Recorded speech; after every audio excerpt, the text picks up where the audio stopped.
नमस्कार मित्रों, जय हिंद, वंदे मातरम। कैसे हैं आप लोग? उम्मीद है सब लोग स्वस्थ होंगे, कुशल होंगे और सोशल डिस्टेंसिंग का पालन कर रहे होंगे, मास्क वगैरह भी बिल्कुल लगा रहे होंगे और सारा जितना भी इंस्ट्रक्शन दिया गया है आपके क्षेत्र में सरकार के द्वारा उन सब का पालन भी जरूर कर रहे होंगे। आइए देख लेते हैं आज का विषय क्या है। आज हम लोग जो है बौद्ध धर्म के बारे में पढ़ने वाले हैं। हम लोगों ने प्राचीन भारत के इतिहास में जैन धर्म तक की पढ़ाई कर ली थी और आप लोगों ने साथ भी दिया है। प्राचीन भारत के इतिहास को आप लोगों ने पसंद भी किया है, वीडियोज को भी बहुत लोगों ने पसंद किया है, तो उन सभी का शुक्रिया अदा करता हूँ। और जिन लोगों ने नहीं देखा है वो लोग कृपया देख ले, वो वीडियोज भी बहुत इंपॉर्टेंट है। एक एक लाइन से प्रश्न पूछा गया है, ठीक है।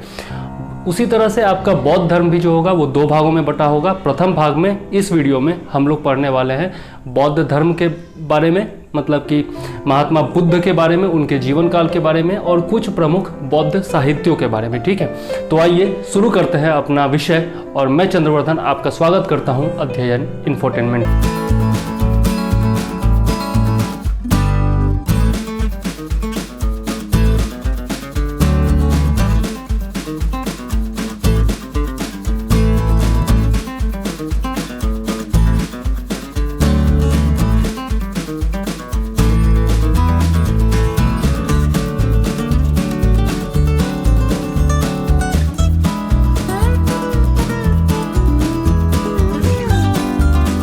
हमारा विषय है बौद्ध धर्म, ठीक है।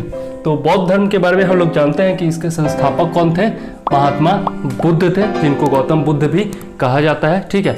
और इनका जन्म कहाँ हुआ, जन्म कब हुआ था? तो जन्म इनका 563 ईस्वी पूर्व में हुआ था। कहाँ हुआ था? तो लुम्बिनी में हुआ था।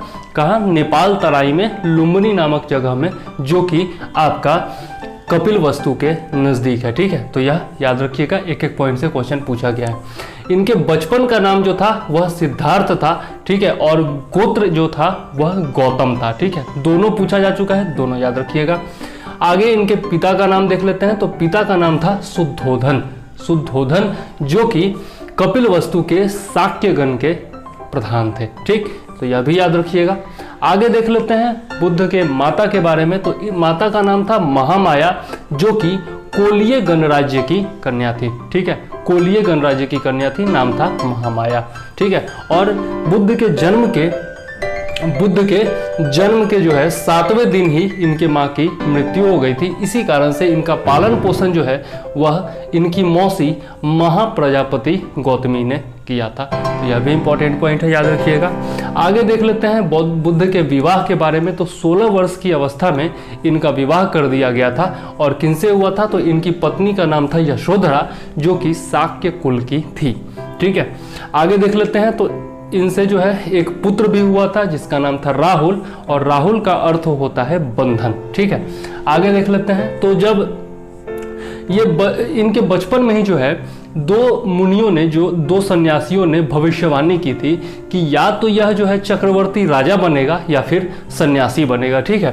तो वो दोनों कौन थे वो देख लेते हैं। तो कालदेव और कौंडिन्य, कालदेव और कौंडिन्य ने जो है यह भविष्यवाणी की थी कि वो या तो चक्रवर्ती राजा बनेंगे या फिर सन्यासी बनेंगे, ठीक है। आगे देख लेते हैं। तो बुद्ध की मृत्यु कब हुई थी? 483 ईस्वी पूर्व में बुद्ध की मृत्यु हुई थी मल्लो के शहर कुशीनगर में। मल्लो की राजधानी कुशीनगर में इनकी मृत्यु हुई थी 483 ईस्वी पूर्व में 80 वर्ष की अवस्था में। इसके बारे में हम लोग आगे भी देखेंगे, ठीक है। अब इनका हृदय परिवर्तन कैसे हुआ? 4 दृश्य इन्होंने बचपन में देखे थे, जिसके उपरांत इनका हृदय परिवर्तन हुआ और ये सन्यास की तरफ जो है अपना ध्यान ले गए, ठीक है। तो वो कौन से दृश्य थे इनके बारे में पूछा जाता है। तो इन्होंने वृद्ध व्यक्ति को देखा, बीमार व्यक्ति को देखा, एक मृत व्यक्ति को देखा और प्रसन्न मुद्रा में सन्यासी को देखा। तो ये 4 दृश्य जो है इन्होंने देखे और इसके बाद जो है इनका मन जो था वह सन्यास की ओर प्रवृत्त हो गया, ठीक है। अब देख लेते हैं। तो महाभिनिष्क्रमण के बारे में हम लोग देख लेते हैं। ये गृह त्याग की जो घटना थी, मतलब कि बुद्ध के घर छोड़ने की जो घटना थी, इसको बौद्ध साहित्यों में कहा गया है महाभिनिष्क्रमण, ठीक है। और आगे देख लेते हैं इसके बारे में। तो 29 वर्ष की अवस्था में इन्होंने अपना घर त्याग दिया था, ठीक है। और इनका सारथी का नाम था चान, ठीक है। सारथी का नाम था चान और घोड़ा जो था उसका नाम था कंथक। ठीक है, तो यह दोनों पूछा जा चुका है, याद रखिएगा कि सारथी का नाम था चान और घोड़ा का नाम था कंथक। ठीक है, और गृह त्याग की घटना को कहते हैं महाभिनिष्क्रमण। ठीक है, और इसका प्रतीक भी हम लोग आगे देखेंगे, तो प्रतीक होता है इसका घोड़ा। ठीक है, तो यहां से जब अपने घर से वो निकले उसके बाद वो वैशाली गए। वैशाली के निकट जो है इनकी मुलाकात हुई थी अलार कलाम से। ठीक है, और उसके बाद राजगृह गए, तो राजगृह में इनकी मुलाकात जो है वह रुद्रक रामपुत्र से हुई। ठीक है, इसके बाद जो है ये उरुवेला चले गए, जिसको बोध गया आज के डेट में कहते हैं, बोध गया या गया कह सकते हैं। तो उसके बाद ये उरुवेला चले गए, जहां पर इन्होंने जो है निरंजना नदी के तट पर तपस्या प्रारंभ की। और तपस्या जो ये कर रहे थे, तो इन्हीं के साथ साथ 5 और सन्यासी भी जो है वो भी तपस्या कर रहे थे। उनका नाम था कौंडिन्य, औज, अस्सजी, वप और भद्दिये। ठीक है, तो ये 5 सन्यासी जो थे वो भी इनके साथ तपस्या कर रहे थे। लेकिन सुजाता नाम की एक स्त्री थी, कन्या थी, जो कि उरुवेला के सेनानी की पुत्री थी। ठीक है, उन्होंने जो है बुद्ध भगवान को क्या किया, भोज्य पदार्थ कुछ खिला दिया, और वो जो भोज्य पदार्थ खाए उससे रुष्ट होकर के 5 सन्यासी जो थे वो वहां से चले गए। ठीक है, वहां से चले गए, वो लोग सारनाथ चले गए। ठीक है, अब बुद्ध अकेले रह गए, तो यहाँ से वो फिर चले गए आपका बोधगया चले गए। बोधगया में जो है आपका बोधगया यानी कि उरुवेला में ही निरंजना नदी के तट पर पीपल वृक्ष के नीचे वैशाख पूर्णिमा के दिन जो है बुद्ध भगवान को ज्ञान की प्राप्ति हुई थी। ठीक है, तो यह जो है याद रखिएगा, निरंजना नदी के तट पर पीपल वृक्ष के नीचे, जिसको बोधि वृक्ष भी कहा जाता है, वैशाख पूर्णिमा के दिन, मतलब कि संन्यास के धारण के 8वें दिन, जब ये तपस्या करने लगे उसके 8वें दिन जो है इनको ज्ञान की प्राप्ति हुई थी। ठीक है, और ज्ञान प्राप्ति के बाद इनका नाम जो है वह बुद्ध पड़ा। ठीक है, इसके अलावा तथागत, जिसका अर्थ होता है सत्य है ज्ञान जिसका, मतलब कि जिसका ज्ञान है सत्य। ठीक, और इसके अलावा जो है इनको शाक्य मुनि भी कहा जाता है। तो ज्ञान प्राप्ति के बाद ये बुद्ध, तथागत और शाक्य मुनि कहलाए। ठीक, आगे देख लेते हैं धर्म चक्र प्रवर्तन। तो धर्म चक्र प्रवर्तन क्या है? पहला जो उपदेश दिया था महात्मा बुद्ध ने, उसी को धर्म चक्र प्रवर्तन कहा जाता है बौद्ध साहित्यों में। ठीक है, और सारनाथ में इन्होंने अपने जो वो 5 सन्यासी थे जो छोड़ करके इनको चले गए थे, उन्हीं को इन्होंने सर्वप्रथम अपना शिष्य बनाया और उन्हीं को जो है अपना सर्वप्रथम उपदेश इन्होंने दिया था। ठीक है, कहाँ पर? तो सारनाथ में, जिसको उस समय ऋषि पत्तन या फिर मृगदाय कहा जाता था। ठीक है, अब देख लेते हैं आगे। तो इसके बाद जो है सारनाथ से वो चले गए राजगृह। तो राजगृह में जो है बिंबिसार का शासन था और बिंबिसार ने इनको जो है इनका भव्य स्वागत किया और वेणुवन विहार जो है उसको दान में दिया। आज भी चले जाइए राजगीर तो आपको वेणुवन विहार मिल जाता है। ठीक है, तो यह दान में दिया था बिंबिसार ने। इसके बाद ये चले गए वैशाली। तो वैशाली में जो है आनंद के कहने पर, इनका शिष्य था आनंद, प्रिय सबसे प्रिय शिष्य आनंद को ही माना जाता है। तो आनंद नामक शिष्य के कहने पर इन्होंने वैशाली में महिलाओं को संघ में प्रवेश का अधिकार दिया था। ठीक है, और इसी के तहत जो है प्रजापति गौतमी जो इनकी मौसी थी, वही सर्वप्रथम बौद्ध संघ में शामिल होने वाली महिला बनी। इसके बाद तो बहुत सारे लोग बने। ठीक है, इनकी पत्नी जो थी वो भी बनी। वैशाली की नगर वधु आम्रपाली भी जो है इनकी शिष्या बनी थी। ठीक है, और कौशाम्बी के शासक उदयन ने घोषिता राम विहार इनको दान में दिया था। ठीक है, ये याद रखिएगा, कौशाम्बी के शासक उदयन ने इनको घोषिता राम विहार दान में दिया था। ठीक, आगे देख लेते हैं। तो 20वें वर्ष में ये श्रावस्ती गए, जहां पर उंगलीमाल डाकू जो है वो इनका शिष्य बना। उंगलीमाल डाकू के बारे में आप लोगों ने बचपन में पढ़ा होगा कहानी। ठीक है, हमारे बिहार बोर्ड में थी तो आप लोगों ने भी पढ़ा ही होगा। तो उंगलीमाल को जो है इन्होंने 20वें वर्ष में अपना शिष्य बनाया था। ठीक है, कहाँ? श्रावस्ती में। आगे देख लेते हैं। तो इनका जो सर्वाधिक शिष्य बने, जो इनके सर्वाधिक शिष्य बने वो कौशल राज्य में बने। ठीक है, कौशल राज्य में इनके सर्वाधिक शिष्य बने। ठीक है, और वहीं पर जो है बौद्ध धर्म का सबसे अधिक प्रचार भी हुआ, तो यह पूछा जा सकता है। आगे देख लेते हैं महापरिनिर्वाण के बारे में। तो पावा या फिर पावापुरी कह सकते हैं, वो पावापुरी नामक जगह पर जो है ये अपने शिष्य चुंद के यहाँ गए थे। ठीक है, शिष्य का नाम था चुंद, जो कि जिसको सुनार या फिर लोहार माना जाता है बौद्ध ग्रंथों में। तो उसके यहाँ ये गए थे और वहीं पर जो है सुगर मद्धव नामक इन्होंने भोज मतलब कि भोज्य पदार्थ कह सकते हैं, भोजन कह सकते हैं, सुगर मद्धव नामक भोज्य पदार्थ ग्रहण किया, जिससे ये अतिसार रोग से पीड़ित हो गए। ठीक है, अब अतिसार रोग से पीड़ित अवस्था में ही जो है वो कहाँ चले गए, आपके कुशीनगर चले गए। ठीक है, और कुशीनगर में जाकर के इन्होंने सुभद्र नामक अपने शिष्य को सबसे अंतिम उपदेश दिया, या पूछा भी जाता है कि किसको सबसे अपना अंतिम उपदेश दिया था, तो सुभद्र नामक अपने शिष्य को सबसे अंतिम उपदेश दिया, और वहीं पर जो है कुशीनगर में ही इनकी मृत्यु हो गई, और इसी मृत्यु की घटना को महापरिनिर्वाण कहा जाता है। ठीक है, और 80 वर्ष की आयु में इनकी मृत्यु हो गई थी। ठीक है, तो ये सारा पॉइंट, एक एक पॉइंट से क्वेश्चन पूछा जा चुका है या फिर आगे पूछे जाने की संभावना है, इसलिए हर पॉइंट याद रखिएगा। अब हम लोग देख लेते हैं तो बुद्ध के जीवन से जुड़ी घटनाएं और उनके प्रतीक चिन्हों के बारे में देख लेते हैं। तो जन्म का प्रतीक माना जाता है कमल या फिर सांड को। इसके अलावा गृह त्याग का प्रतीक जो है वह घोड़ा को माना जाता है। ज्ञान का प्रतीक जो है पीपल को या फिर बोधि वृक्ष कह सकते हैं, उसको माना जाता है। ठीक है, निर्वाण का प्रतीक जो है वह पद चिन्ह को माना जाता है, और मृत्यु का प्रतीक जो है वो स्तूप को माना जाता है। तो यहाँ से क्वेश्चन जो है हमेशा पूछे जाते हैं, इसलिए याद रखिएगा। ठीक है, खास करके रेलवे, एसएससी वगैरह में इस तरह के क्वेश्चन बहुत ज़्यादा पूछे जाते हैं। ठीक, अब मृत्यु से पहले जो है महात्मा बुद्ध ने कहा था कि सभी सांघातिक वस्तुओं का विनाश होता है, इसलिए अपनी मुक्ति के लिए उत्साहपूर्वक प्रयास करो। ठीक है, तो यह आखिरी वचन था महात्मा बुद्ध का, इसलिए याद रखिएगा। अगर महात्मा बुद्ध के बारे में कोई क्वेश्चन पूछा जाता है तो वहाँ पर जो है इसका वर्णन आप कर सकते हैं। अगर डायरेक्ट तो खैर पूछे जाने की संभावना नहीं है पीटी में, लेकिन मेंस में जो है अपने उत्तर लेखन में आप इसका यूज कर सकते हैं, इसलिए मैंने यहाँ पर दे दिया है। अब मृत्यु के उपरांत जो है बुद्ध के शारीरिक तत्व को 8 भागों में विभाजित किया गया, और 8 जगह के 8 राजाओं या फिर आप कह सकते हैं प्रधानों ने उनको अपने अपने राज्य में लेकर चले गए, और हर जो अंग है उसके ऊपर क्या किया गया, स्तूप का निर्माण कराया गया। ठीक है, तो वो कौन कौन से राजा थे या फिर कौन कौन से लोग थे जो लेके चले गए थे, तो 8 भागों में मगध नरेश अजातशत्रु, ठीक है, कपिल वस्तु के शाक्य, वैशाली के लिच्छवी, वेठ द्वीप के ब्राह्मण, अलकप के बुली, पिपली वन के मुड़िए, पावा के मल्ल तथा रामागम के कोलिये।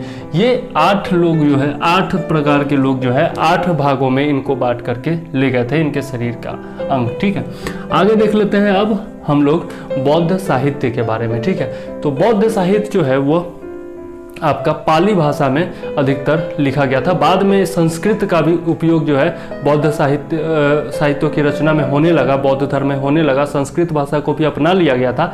लेकिन शुरुआत में जितने भी आपके ग्रंथ लिखे गए वो पाली भाषा में ही लिखे गए, और महात्मा बुद्ध भी जो है वो पाली भाषा में ही आपका ज्ञान देते थे या फिर उपदेश दिया करते थे। ठीक है, इसके अलावा हम लोग देख लेते हैं तो जो आपका बौद्ध साहित्य है उसको त्रिपीटक कहा जाता है। ठीक है, इसमें 3 पीटक आते हैं और इसीलिए इसको त्रिपीटक कहा जाता है। ठीक है, इसमें जो पीटक है उसमें सबसे पहला है आपका सुत्त पीटक। ठीक है, सुत्त पीटक में बौद्ध धर्म से जुड़े हुए उपदेश दिए गए हैं। ठीक है, और यह 5 निकायों में विभाजित है। ठीक है, तो पहला निकाय जो है वो उसको कहते हैं दीर्घ निकाय।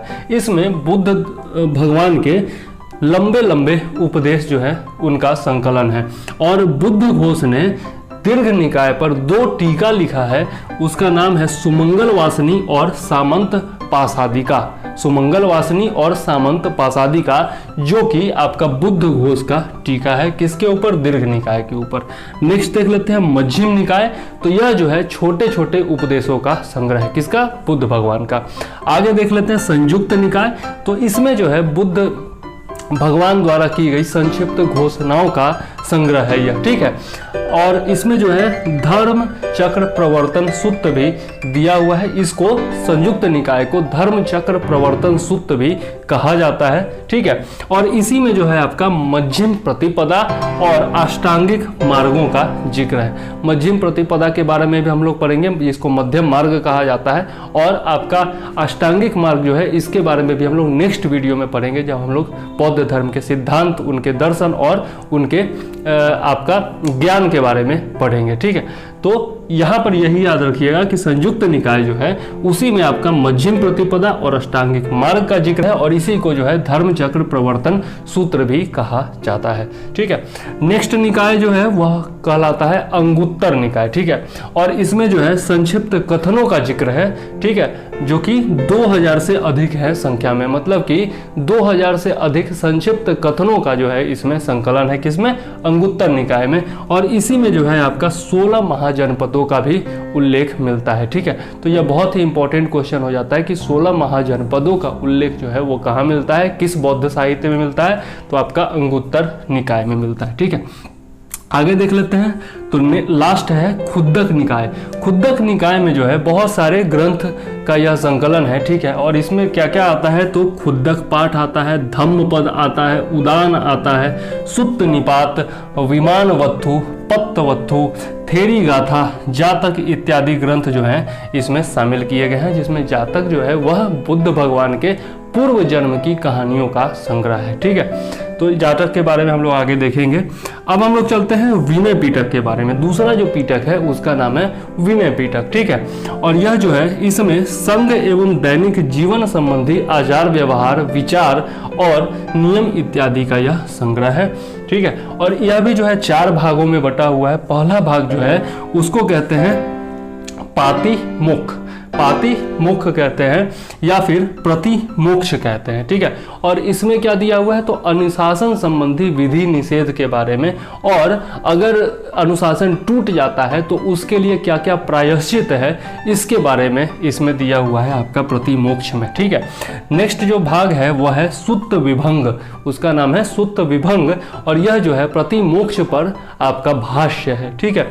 और इसी में जो है आपका महाविभंग और भिक्षुनी विभंग आता है, जो कि इसका भाग है, सुत्त विभंग का भाग है महाविभंग और भिक्षुनी विभंग। महाविभंग जो है इसमें जो पुरुष आपका बौद्ध संघ में जो लोग पुरुष थे, भिक्षु जिसको कहा जाता है, बौद्ध भिक्षु, तो पुरुष जो बौद्ध भिक्षु थे उनके बारे में जो आपका दिया हुआ है विधि निषेध दिया हुआ है वह आपका महाविभंग में दिया हुआ है। और जो महिलाएं थी जो बौद्ध भिक्षुनी कहलाती थी उनके लिए जो आपका विधि निषेध दिया हुआ है वह भिक्षुनी विभंग में दिया हुआ है, ठीक है। आगे देख लेते हैं खंधक। नेक्स्ट भाग जो है वो है खंधक, और इसमें संघीय जीवन संबंधी विधि निषेध के बारे में दिया हुआ है, मतलब कि बौद्ध संघ जो होगा उसमें उस जीवन में क्या क्या विधि निषेध इत्यादि होंगे, इसका जिक्र इसमें दिया हुआ है खंधक में। और लास्ट है आपका, उसका नाम है परिवार, ठीक है। और इसमें उपरोक्त जितने भी भाग हैं, मतलब ये तीनों भाग जो हैं उनका सारांश दिया हुआ है, और यह जो है प्रश्नोत्तरी के रूप में है, ठीक है, मतलब प्रश्न और उत्तर के रूप में यह लिखा गया है, ठीक। अब सबसे लास्ट जो आता है हमारा त्रिपिटक में वो है अभिधम्म पिटक, ठीक है। और इसमें जो है बौद्ध धर्म के दार्शनिक सिद्धांतों का यह संकलन है, ठीक है। और यह भी जो है आपका प्रश्नोत्तर रूप में है, और इसमें 7 ग्रंथ हैं, ठीक है। देख लेते हैं कौन कौन से ग्रंथ हैं। तो पहला है आपका धम्म संगनी, ठीक है। दूसरा है धातु कथा, तीसरा है आपका युगल पंचती, ठीक है। चौथा है आपका कथावत्थु, पांचवा है भमक या फिर यमक कह सकते हैं, छठा आपका है विभंग, और 7वां है आपका पट्ठान, ठीक है। तो इस प्रकार से अभिधम्म पिटक के आपके 7 ग्रंथ हैं जिसका वर्णन जिसके बारे में मैंने बताया। इन सब के बारे में विस्तार में पढ़ना जरूरी नहीं है, क्योंकि ये सब पूछे जाने की संभावना नहीं है। नाम पूछा जा सकता है कि 7 भाग कौन कौन से हैं, और उसमें 4 दे देगा, जिसमें 1 गलत दे देगा और पूछेगा कि ये किसका भाग है, ठीक है। तो इस प्रकार से क्वेश्चन पूछा जा सकता है आगे, लेकिन विस्तार में कहीं भी आपका चर्चा नहीं है, ठीक है। अन्य ग्रंथों के बारे में देख लेते हैं। तो आपका सबसे प्रमुख जो है वो है जातक कथा, जिसमें कहानियों की संख्या जो है वह 549 यानी कि 549 है। और यह भी जो है पाली भाषा में लिखा गया है। और जैसा मैंने पहले बताया था कि महात्मा बुद्ध के पूर्व जन्म की इसमें कहानियां हैं, जिनकी संख्या कितनी मैंने बताई, 549। ठीक है। और यह जो है भारतीय कथा साहित्य का सबसे प्राचीनतम ग्रंथ माना जाता है इसको। ठीक है, तो यह भी याद रखिएगा, भारतीय कथा साहित्य का प्राचीनतम संग्रह। ठीक है, आगे देख लेते हैं द्वीप वंश और महावंश के बारे में। तो इसमें जो है आपका सिंहल द्वीप यानी कि श्रीलंका के इतिहास के बारे में जानकारी मिलती है। इसके अलावा मौर्य काल से संबंधित जानकारी भी इसमें मिलती है। मौर्य काल जब हम लोग पढ़ेंगे तो मौर्य साहित्य में इसकी भी चर्चा आती है। ठीक, और यह भी जो है आपका पाली भाषा में लिखा गया था। ठीक, नेक्स्ट है आपका मिलिंद पन्हो, जो कि नागसेन की रचना है और इसके बारे में बहुत बार पूछा जा चुका है। मिलिंद पन्हो में जो है आपका यूनानी राजा मिलिंडर और जो आपके बौद्ध अनुयायी थे, बौद्ध भिक्षु कह सकते हैं, अनुयायी कह सकते हैं, नागसेन, उनके बीच में वार्तालाप का जिक्र है। किसमें? आपका मिलिंद पन्हो में। ठीक है, और यह जो है नागसेन की ही रचना है। ठीक है, तो इसके बारे में बहुत बार पूछा जा चुका है, इसलिए इसको बिल्कुल भी मत भूलिएगा। ठीक है, तो इस प्रकार से हम लोगों ने बौद्ध साहित्य के बारे में देखा। अब हम लोग चलते हैं और देखते हैं अन्य कुछ साहित्यों के बारे में और बौद्ध साहित्य से जुड़े हुए, बौद्ध धर्म से जुड़े हुए विभिन्न विद्वानों के बारे में। ठीक है, तो आइए देखते हैं कुछ संस्कृत बौद्ध ग्रंथों के बारे में। तो संस्कृत बौद्ध ग्रंथों में जो है आपका सबसे प्रसिद्ध है बुद्ध चरित, सौंदरानंद, सारिपुत्र प्रकरण और वज्र सूची। ठीक है, और ये चारों जो है आपका अश्वघोष के द्वारा लिखा गया है। ठीक है, बुद्ध चरित्र जिसमें बुद्ध भगवान के जीवन के बारे में लिखा गया है। ठीक है, और बुद्ध जब गर्भ में आए थे, अपनी माता के गर्भ में आए थे, तब से लेकर यह शुरू होता है और अशोक के काल तक जो है यह लिखा गया है। ठीक है, तो बुद्ध चरित्र की रचना अश्वघोष ने की थी। इसके अलावा सौंदरानंद की रचना अश्वघोष ने की थी। सारिपुत्र जो कि आपके बौद्ध धर्म के अनुयायी थे और महात्मा बुद्ध के शिष्य थे, उनका प्रकरण इसमें दिया हुआ है। सारिपुत्र प्रकरण में वो भी अश्वघोष ने लिखा था और वज्र सूची लिखा था इन्होंने अश्वघोष ने। ठीक है, तो ये जो है आपका संस्कृत में लिखी गई बौद्ध धर्म की रचनाएं हैं, बौद्ध ग्रंथ हैं। इसके अलावा महावस्तु है, यह भी संस्कृत में लिखा गया है और यह जो है हीनयान संप्रदाय का प्रमुख ग्रंथ है। इसके अलावा आपका है विशुद्धि मग्ग जो कि बुद्ध घोष के द्वारा लिखा गया है और यह भी जो है हीनयान संप्रदाय का ग्रंथ है। इसके अलावा आगे देख लेते हैं तो अभिधम्म घोष है जो कि वसु बंधु के द्वारा लिखा गया है और इसे बौद्ध धर्म का विश्वकोश भी कहा जाता है। ठीक है, तो इस प्रकार से हम लोगों ने देखा संस्कृत बौद्ध ग्रंथों के बारे में और कुछ हीनयान के ग्रंथों के बारे में, हीनयान संप्रदाय के ग्रंथों के बारे में। जब हम लोग आगे पढ़ेंगे नेक्स्ट वीडियो में तो हम लोग देखेंगे कि हीनयान और आपका महायान में बौद्ध धर्म का बंटवारा हो गया था, विभाजन हो गया था। जिस प्रकार से हम लोगों ने जैन धर्म में पढ़ा था कि जैन धर्म का भी जो है आपका दो भागों में बंटवारा हो गया था, उसी प्रकार से यहाँ पर भी आपका हीनयान और महायान में बौद्ध धर्म का बंटवारा हो गया था और उसके बारे में हम लोग नेक्स्ट वीडियो में देखेंगे। अब हम लोग देख लेते हैं महायान के ग्रंथों के बारे में। तो इसमें आता है आपका ललित विस्तार जो कि संस्कृत में लिखा गया है। ठीक है, और इसी के ऊपर आधारित एडविन अर्नाल्ड नामक एक इतिहासकार थे जिन्होंने इसी ललित विस्तार के आधार पर एक किताब लिखी है, पुस्तक लिखी है, उपन्यास कह सकते हैं इसको, द लाइट ऑफ एशिया। ठीक है, तो यह भी याद रखिएगा। सधर्म पुंडरीक यह भी महायान का ग्रंथ है। ठीक है, और इसमें जो है समवादों की दीर्घ श्रृंखला दी गई है। इसके अलावा है आपका वज्रछेदिका जिसमें आत्मज्ञान के संबंध में लेख लिखे गए हैं। ठीक है, इसके अलावा है आपका सुखावती व्यूह और यह जो है अवलोकितेश्वर की सुखावती व्यूह में आपका अमिताभ एवं उनके स्वर्ग का वर्णन किया गया है। अब ये लोग कौन थे इसके बारे में तो किताबों में नहीं लिखता है, लेकिन ये सब कुछ पॉइंट्स हैं जो कि आपके पूछे जा सकते हैं भविष्य में, तो इसलिए मैंने लिख दिया। खास करके यूपीपीएससी का कोई भरोसा नहीं है, खोद के प्रश्न लाता है वो पता नहीं कहाँ से, तो इसलिए मैंने यह लिख दिया है यहाँ पर। ठीक है, और पढ़ लेने में क्या जाता है।